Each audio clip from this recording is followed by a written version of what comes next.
What is up, guys? Welcome back to the channel. Today's reaction video is the top 15 emptiest ports of the US. It's absolutely massive US, isn't it? Absolutely massive. So I'm assuming these are going to be very empty. Yeah, I'm guessing so. Like, if you think how, for it to be empty, like nothing around. Empty. And there is a lot of that, like empty places in the US. And again, this is probably just going to demonstrate to us how big the actual US is. It's going to be like, oh my god, mind blowing. I'm guessing it's going to be petrol, like you've got to put it in your boot to get to places, you know what I mean? So smash that if you enjoy this kind of content. It is Geography King, his link is in the description, but what should we do? Stay here to the end of the video. And then go and check him out. Are you ready? Yeah, I'm ready. Let's get into the top 15 emptiest ports of the US. What we got? Howdy. It's been a while. It's Kyle. Howdy, it's Kyle with a geography video, this time counting down the 15 emptiest parts of the U.S., the places in the country where you have large areas with few, if any, people and few, if any, roads. So we're talking about true middle of nowhere. As you may have guessed, all 15 of these are in the western half of the U.S. There really isn't much true middle of nowhere in the eastern U.S. Back east, you're never that terribly far from the nearest road or house or some sign of civilization. But I do want to quickly mention a couple of the spots back east that are middle of nowhere before I get to this countdown. Northwestern Maine is the most middle of nowhere you're going to find back east. There are very few people that live there and very few roads. Everglades National Park in South Florida is another spot where there are no people and no roads, just a bunch of swampy land. And northeastern Minnesota, there's a lot of lakes, a lot of open areas, and really not many roads. But those three spots are living in that middle island. Get to true middle of nowhere in the eastern U.S. And if you're thinking that Texas or the southeastern U.S. are country or rural, let's look at it in this perspective. Idaho, Montana, and Wyoming combined have 3 million people, and it's about the same size as Texas and Oklahoma combined. Texas and Oklahoma have 32 million people. It's also the same size as Arkansas, Tennessee, Louisiana, Mississippi, Alabama, and Georgia combined, which have a total population of 30 million. So you put that in perspective, there are so few people that live in the interior West. And it's pretty much so empty, much more remote, so much more empty and barren, and it's a lot more country and rural than anything you're going to get in the eastern U.S. I wonder if the crime's lower. My personal definition. Well, it's a weird one because in Alaska, there's a lot less people. But I think because there's a lot less people, there's more crime, which is weird. Do you know what I mean? They can get away with it. It's more remote. Yeah. Maybe because it's not as remote as Alaska, maybe it isn't. Let us know in the comments. It'd be interesting. I know what you mean. Does it mean because everyone knows each other, less crime? Or is it because it's less remote, more likely to get away with it? But also I was thinking, like, less people, less chance of it being a baddie in the group. that does make sense, yeah. Your percentages are lower. But then I guess if everyone's doing it, you then grow up in that society potentially, don't you? Let us know in the comments. That'd be interesting. Definition of middle of nowhere is somewhere where you don't have a phone signal, somewhere where you won't hear a train in distance at all, somewhere where there's no services whatsoever, and also where there are no ranches or farms. 163 miles. Wilderness. There are several reasons why these places are true wilderness. They might be very inaccessible with high elevation or perhaps extreme temperatures. The soil might be really bad to where you can't grow any crops or graze animals. There might be no water at all, or for those few spots back east, too much water. But enough of this intro stuff. Let's get to the countdown. At number 15 is northeastern California. In an area about the size of Rhode Island, there are only about 10,000 people. And most people know California for having the most people of all states with about 40 million, but most of the state's pretty empty, actually. So if you were to put California along the East Coast, the amount of space it takes up on the East Coast, there'd be over 60 million people. A lot of the people. Oh, I think that's quite heavily populated. There's obviously people in the north. Like, I feel like, from my opinion, like San Francisco down. Yeah, that is definitely the outsider's view, though, isn't it? That's to me. I only know like San Francisco, Sacramento, and then I know like LA. Yeah, definitely. Well, there is. We do know, so we're going to get in the comments. There is a lot more to California. We just don't know about it as much. I'm guessing it must be the roads between. Like, not Nebraska, Nevada. Yeah. Or is it Nevada?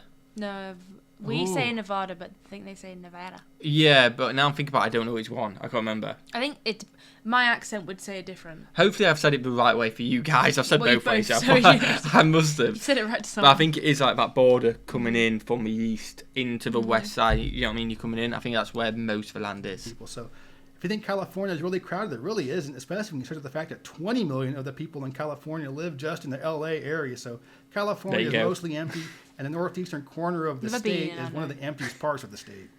At number 14 is northwestern Colorado. This isn't the part of the state that most people think of when they think of Colorado. This isn't where you have the super high mountains with all the ski resorts.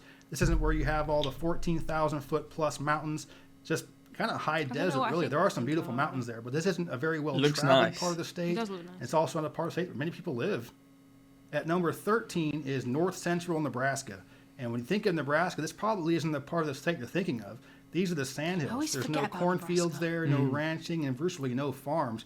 With it being sand, you can't really grow any crops or graze animals. There's virtually no water there at all. So it's just a bunch of empty landscape. And the scenery isn't spectacular, but I do think it's very beautiful in a very subtle way. But yeah, north central Nebraska, really empty. At number 12 is southeastern Utah. And for me personally, this is the most beautiful scenery in the entire country. I love all the national parks and national monuments, the canyons, the sandstone formations, the arches, all of it. We got to see that in person. With all the parks there, you do have a lot of visitors during the high season, but there are very few people that live there. And even in the busy national parks, all you got to do is hike a few miles, and you're away from all people, away from all civilization. But southeastern Utah, really empty.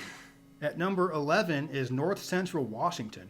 And of all the places on this countdown, this is the only one that I haven't actually been to. So I'm looking at some of the scenery. It looks really gorgeous, and I'm just basing this on the size of the area and how few people live there. And looking at some of the numbers, it's not very well traveled. It's just pretty inaccessible. Not very many roads, very few small towns. I think my next road trip has to be... I know we ban this drum all the time, but it's just mental how diverse... I know it's a huge, huge space, but technically it's the same country. And even in the States, how diverse it is. Technically in the same country. No, I know it is the same. Oh. It is the same country. You're different states. When you think of that and you think of New York City, I think, that's in the same country. Yeah, and even not even that. I think from that to like the Grand Canyon stuff, it's completely different terrain. And you know one thing gets me? Completely different. It's like that with the snow. Yeah.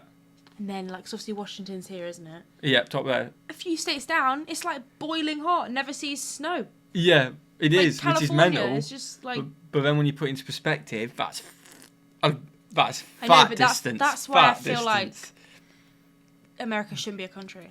It's not they fair. Should all be countries. The states should be countries. Yeah. But we did that one video and it wouldn't work for them all.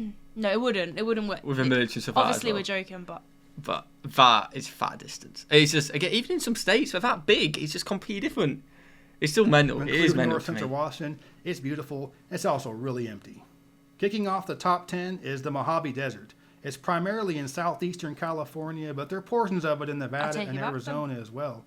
And even though there are 2 interstates that run right through it, it's still mostly empty. There are very few roads, most of which are dirt, and really no towns at all. There are a few spots where there's a cluster of houses you might be able to call a community, but no real towns.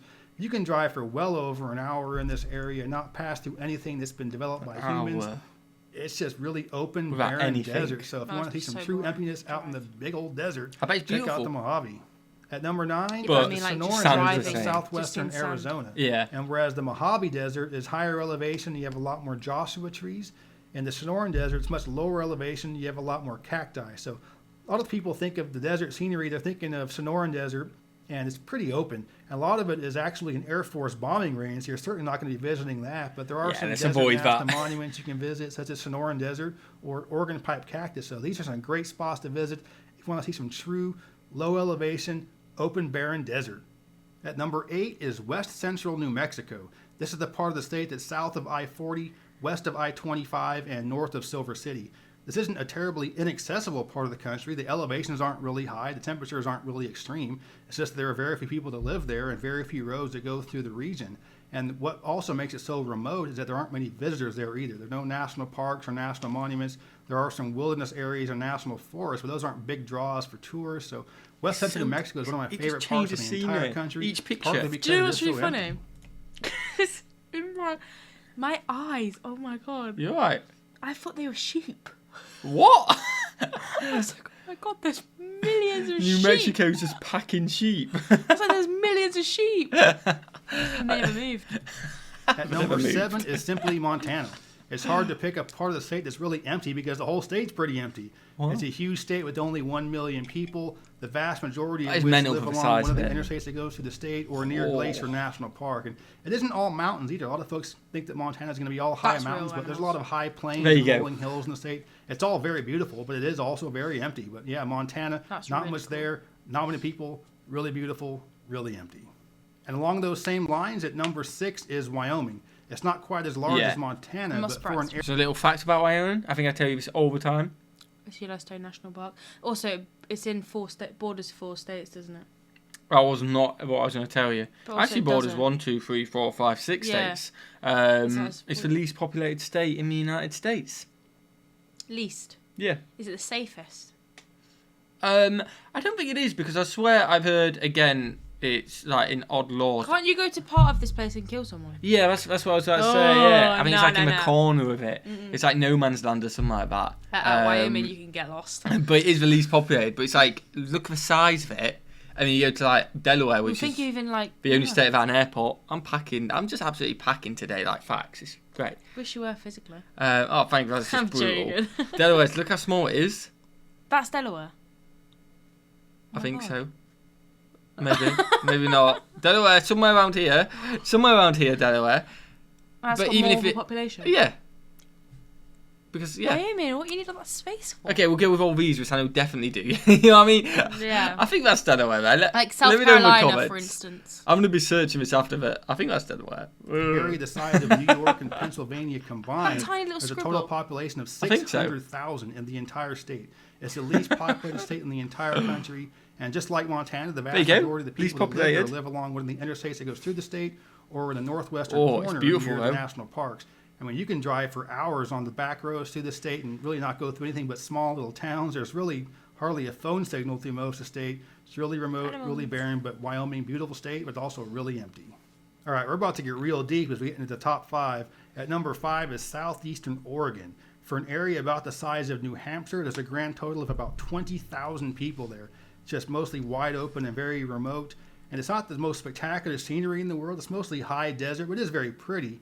But it isn't the high elevations that keeps this area from being so, empty. It's the fact that you don't really go through it to get from point A to point B. And without there being spectacular scenery, there's not really a lot of people visiting there. So you don't have a lot of people going through it. You don't really have any small towns. It's just truly remote, really wide open. Southeastern Oregon, the 5th emptiest part of the country. At number 4 is northwestern and west central Utah. This is just some almost like barren wasteland. It's just west and southwest of the Great Salt Lake. We're talking the Great Salt Lake Desert here, just flat, open, barren nothingness. And for an area about the size of New Hampshire, you have about 10,000 people that live there. So extremely remote, very few people. This is an area that not even indigenous groups populated because the land is so bad. There's no water there at all. The ground is just so salty. That's crazy so when you think about how big that is. Graze anything. It's like how many times with Jersey, and Jersey's 100,000 people living on it. Yeah, it's absolutely massive compared.